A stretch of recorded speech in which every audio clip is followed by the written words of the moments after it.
മൂവാറ്റുപുഴ നിർമ്മല കോളേജിനെതിരെ നീക്കം ഗൗരവതരം. പ്രസ്താവനയുമായി Syro Malabar public affairs commission. സംസ്ഥാനത്തെ ക്രിസ്ത്യൻ ന്യൂനപക്ഷ സ്ഥാപനങ്ങൾക്കെതിരെ സമീപകാലങ്ങളിൽ ആസൂത്രിതമായ മതവർഗീയ അധിനിവേശ ശ്രമങ്ങൾ നടക്കുന്നു. അതിൻ്റെ ഏറ്റവും പുതിയ ഉദാഹരണമാണ് ഇപ്പോൾ മൂവാറ്റുപുഴ നിർമ്മല കോളേജിൽ നടന്നുകൊണ്ടിരിക്കുന്ന സംഭവ വികാസങ്ങൾ. ഇപ്രകാരം ക്രിസ്ത്യൻ ന്യൂനപക്ഷ സ്ഥാപനങ്ങളെ അസ്ഥിരപ്പെടുത്താനുള്ള ശ്രമങ്ങൾ ശക്തമായി ചെറുക്കും.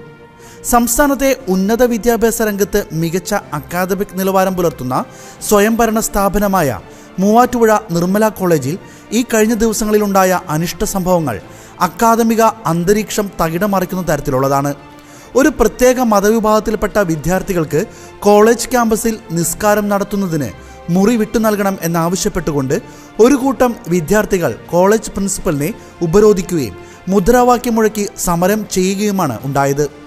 നിയമപരമായോ ധാർമ്മികമായോ യാതൊരു സാധുതയുമില്ലാത്ത ഇത്തരമൊരാവശ്യം ഉയർത്തിക്കൊണ്ട് കോളേജ് അന്തരീക്ഷം കലുഷിതമാക്കുന്നതിന് കേരളത്തിലെ പ്രബലമായ 2 വിദ്യാർത്ഥി സംഘടനകളുടെ യൂണിറ്റുകൾ നേതൃത്വം നൽകിയെന്ന സാഹചര്യം ആശങ്കയുളവാക്കുന്നു. ഇത്തരം പ്രവർത്തനങ്ങൾക്ക് പുറകിലുള്ള ഗൂഢാലോചനയും ലക്ഷ്യങ്ങളും അന്വേഷണ വിധേയമാക്കണം.